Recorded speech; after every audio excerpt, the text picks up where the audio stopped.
Watch it, Sapphire! You might trip into... Oh, great. That's just great. You put a hole in my rainbow, Sappy! Fall on the alicorn for putting a rainbow in the middle of the field. Hey, I'm performing an old G1 stunt, you silly fox. Rainbows do all sorts of things. Plus, I'm an alicorn. I do what I want. Diva. Wannabe! Well, so much about putting together a backball team. Wait, G1? Isn't that when MLP was all girly and stuff? Yes, and the godfather of what our community is. Choose your words carefully. Yeah, and I used to watch it as a kid. I even had a movie on a VHS. What's a VHS? Now I feel old. Yeah, you're one to talk. I'm older than all of you.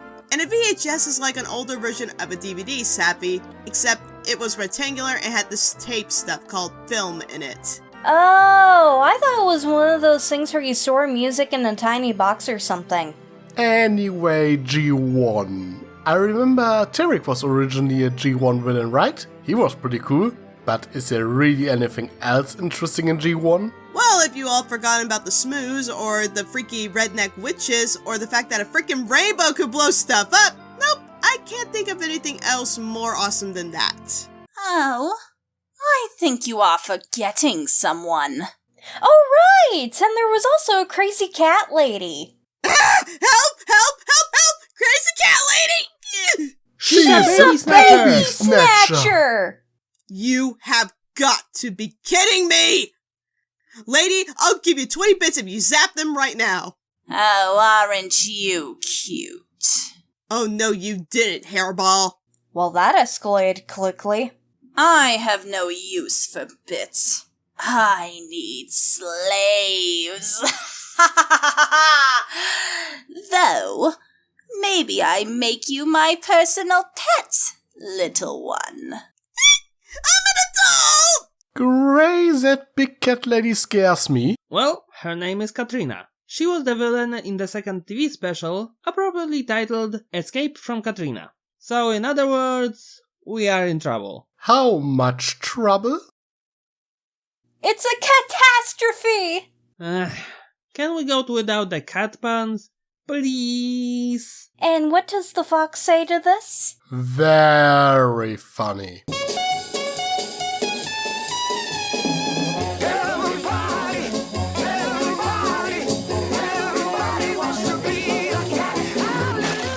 So, I guess until Katrina forces us to do some slave labor, we might as well take a look at her G1 special. Escape from Katrina was the second piece of animated My Little Pony media released in 1985, a year after the more well-known Rescue at Midnight Castle, though it was later cut into 2 episodes and aired as a finale of My Little Pony and Friends' second season in 1987. So this special starts out with one of the most eye-rolling scenes ever, with half the ponies getting ready for Megan's arrival and the other half playing a game of volleyball, until the clumsy one rips the banner trying to get the ball.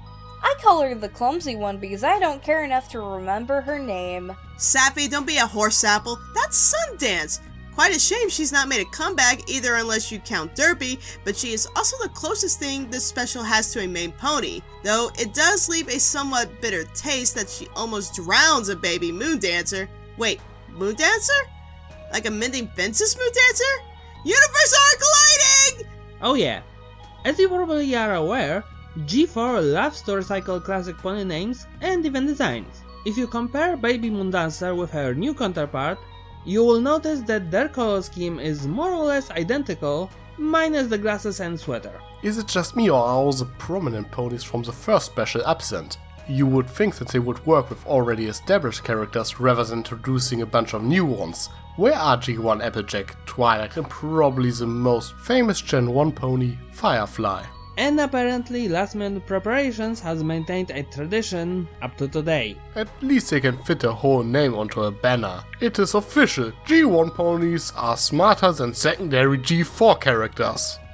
But much less memeable. Back in the day there simply wasn't an internet to make memes with, I guess. I'll meme YouTube, you don't focus.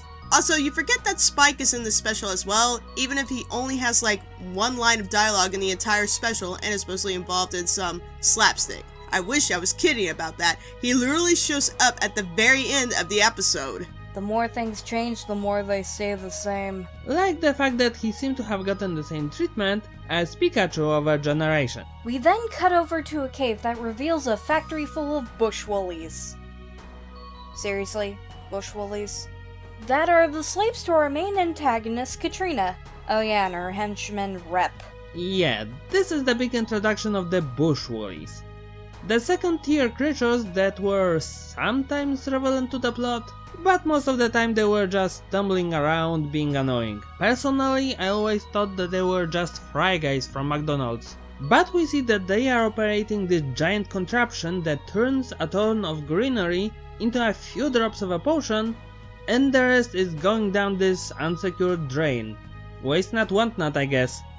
Rep orders one of the bushwoollies to bring a sip to Katrina, the villain of the special, who admittedly has a rather interesting design. She perfectly captures the picture of a vain sorceress. Of course, that bushwoolly does the one thing he shouldn't have done and spills most of the potion, which makes Katrina rather mad, and she actually tries to kill him by throwing the bushwoolly into that waste hole. Luckily, Rep saves him just in time, something that makes Katrina even angrier. Though, interestingly enough, she doesn't really punish him or try to finish the job, even when she calls Rep a traitor. While she seems rather bad, it could actually be a small hint that she does care about Rep to a certain degree. I don't care, I ship it. In any case, the bushwoollies are understandably rather fed up with the way that they are being treated and plan to escape. Rep tries to talk him out of it, promising some privileges. For some reason, the majority can't even think of it as a good deal, apparently unaware of the fact that they're still slaves. Luckily, their rebellious leader is able to convince them, and then they escape rather easily as Katrina is asleep and Rep doesn't even really try to stop them.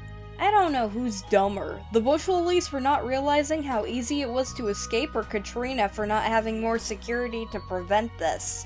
Hey guys, the door isn't locked. We can go whenever we want. Of course, I could just, teleport us all out of here.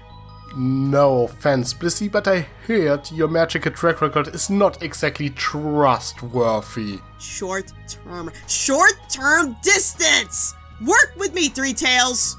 You would think she would at least invest into some chains if her slaves always end up running away. Don't give her any ideas, Mr. Grey Cat. What's that supposed to mean? I know you like cats. I don't want you to sell us out. Oh, cut it out, you two. If we want to get out of this mess, we have to work together. Alright, to hey with this. I'm out of here. See ya, suckers! Blissey, wait!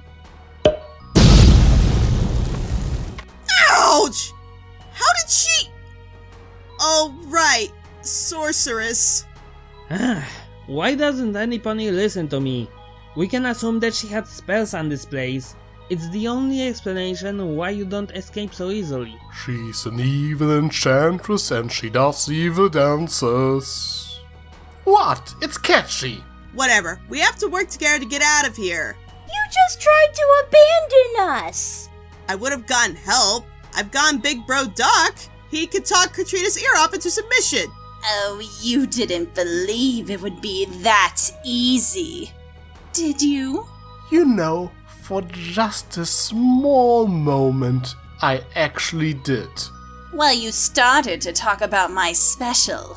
Go ahead, continue, slaves. Entertain me. Okay. Go to sleep, close those big brow kitty eyes. Go to sleep, Liz, what are you doing?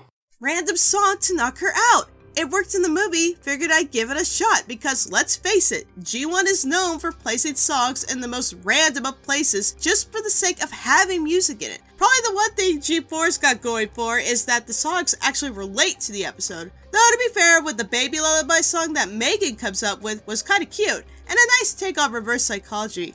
We're not tired, we're not sleepy. Oh goodness, was that a yawn? Yep, it's G1 being cute. Girliest at its finest. Not to mention, look at all those toy advertisements for baby stuff.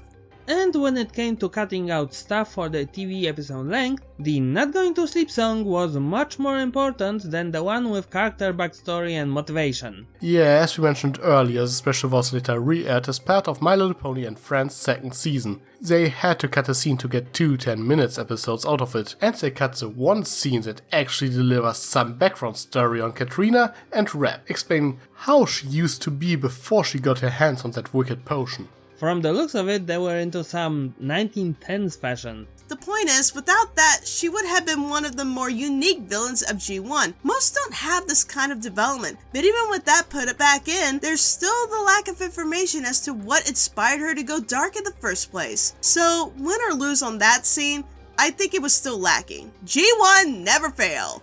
Although I wonder if the potion itself corrupted her way of thinking. After all, she's so addicted to it that not even an 80s PSA commercial can help her. It might explain why she needed slaves in the first place, because she couldn't get enough of the potion. Still, she exhibits symptoms more similar to the ones in real life, with absent crashes, and being clearly mentally dependent on the substance. It's a lot closer to real life than the whole reefer madness stuff. Hey! I do not have a problem! The addiction is rather obvious. Most of the time we see her drinking the potion when she is in need of a power boost to use her magic. But in her introduction scene, she wanted a sip even though there was no reason for her to drink some, which does imply that she simply likes the power high that is granted by this potion. We had something similar in G4 as well. Magic Dew and Inspiration Manifestation come to mind. Both the Elegant Amulet and the Magic Tome had an addicting effect on Trixie and Rarity respectively, though it was also rather clear that both were directly affected by the magic of those items that twisted with their minds, while the addicting effect of the Witchweed Potion seemingly doesn't stem from the fact that it directly affects the mind of the user, but that the power boost simply feels good, making it a bit more realistic than a magical artifact that basically mind controls you. You know, for kids! She's a cat, so maybe it's catnip? Not really. Witchweed is a real plant. Really? Yeah, it's a plant called striga. It's a parasite plant that attacks crops like wheat and corn. Although I never heard of it having magical properties though. Nerd! No, keep talking. You might actually put her to sleep. Get back on track, slaves, before I turn you into witchweed potion. I doubt our blood is a good ingredient. I was speaking hyperbole, you fool. Still, turning us into witchweed potion is pretty counterproductive. You should just say what you mean next time. Sapphy, you know that it is a bad idea to bully a dragon, or giant cat lady in this case, right? Oh, I dare her to continue. Okay, I'll pass. In any case, before we actually get to the song explain her backstory, Katrina sees a new opportunity to get more slaves by pony napping ponies, and we finally get a first glimpse display on her magical abilities. It helps her to grow in size and surprisingly control the weather. Pegasi of G4, eat your heart out. Winter isn't coming, it's already here! But once again, Megan and the Rainbow of Light dash in and save the day. Special over? Nope, too easy. Seriously, the Rainbow is the most powerful character in the universe. Practically nothing can stop it, unless you sick the smooths on it. But one of the most interesting things we get soon after is character development from Katrina and her sidekick. He sticks by her side because she clearly didn't used to be all bad, but I don't think he's doing so just because he loves her, but to make sure she doesn't harm anyone else on her thirst for power. A very loyal and brave supporter to be sure.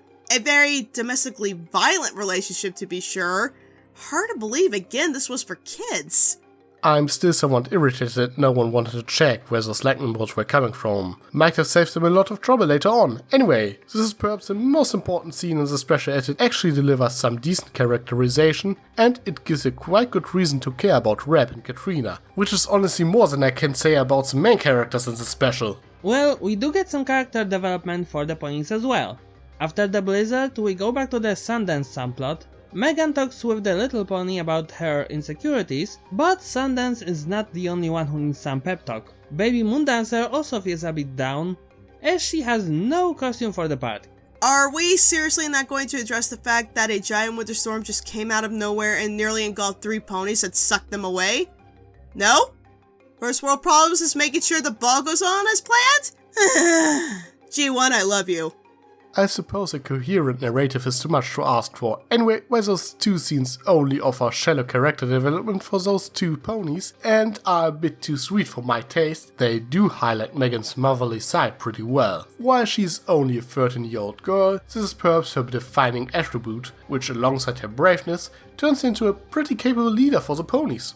In any case, Megan puts together a princess costume for Moondancer, even though it has more of an evil queen vibe to me, but whatever. But then she has the bright idea to give baby Moondancer the Rainbow of Light. Yeah, no way that could backfire. Who thinks she'll get kidnapped? As soon as she leaves the building. And surprise, surprise, Rep was spying on them the entire time, and transforms into a nurse pony and asks her if she can take a look at her necklace in a somewhat unsettling way. Stranger danger! Stranger danger! But you have to admit, Baby Moondancer is at least a bit like her G4 counterpart, and acts smarter than most ponies. She immediately thinks that there's something fishy about the whole situation.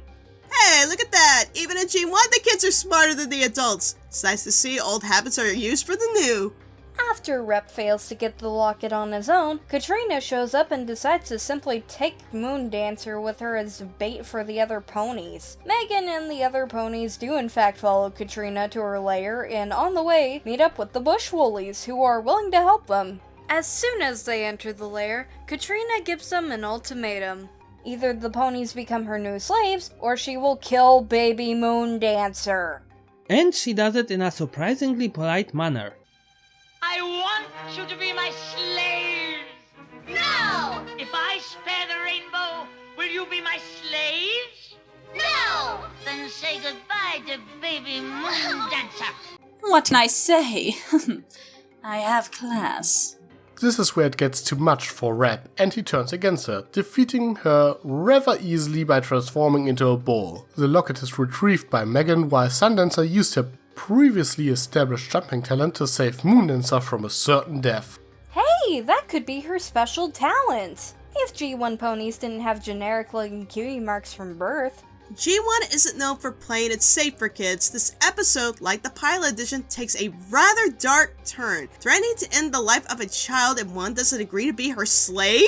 Yeesh! Again, for kids! I'd say it's even darker than Escape from Midnight Castle. At least there, the villain merely transformed ponies into dragons, but here an actual life is threatened. I don't even think G4 has tackled that kind of threat yet. Well, the G4 version of Tyrek did try something similar when he was bargained to get Twilight's Elicon magic. The main difference is that G1 had the guts to step over that line. Where Katrina was able to outright state that she is going to kill Moondancer, G4 Tyrek only offers to release them if Twilight does what he says, and never threatens to harm them. The implication is still somewhat there, but due to this choice of words, he seems a bit tamer than Katrina in the scene. Well, Katrina is about to fall into the hole of Tartarus or something and starts begging for her life. Rep is only willing to help her on a condition that she destroys her witchweed potion machine, and she does. Apparently everyone forgives her immediately afterwards. Okay, everyone complains that Starlight's redemption was completely rushed, but this here is downright ridiculous! This is why I think the inclusion of her song is so important. It does at least show that she was good in the past and was only corrupted by her addiction, which makes her redemption at least somewhat more believable than Sunsets in the first Equestria Girls movie, where it came completely out of nowhere. In any case, after all is said and done, we finished the special with the costume parade that was teased throughout the entire movie, complete with an obligatory Sea Pony song. And Katrina has her hair like my grandma again. Hey, if you want, I can get you an appointment at the spa. Trust me, they could do wonders with your hair.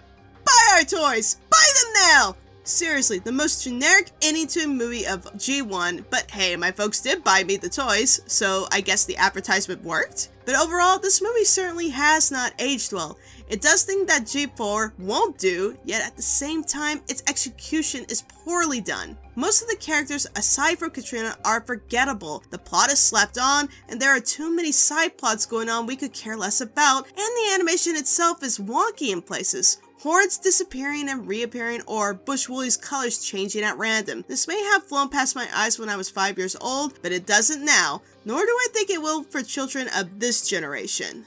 Most G1 ponies were just, well, generic. I could name a handful that had something that resembled a personality, but it was closer to being defined by a trait or a function. While many would call Megan a Mersu, personally I would say that she was the only competent person around, especially since the kids of the time were supposed to relate to her. As for the bushwoollies' inaugural episode, they didn't contribute anything beside the titular escape from Katrina.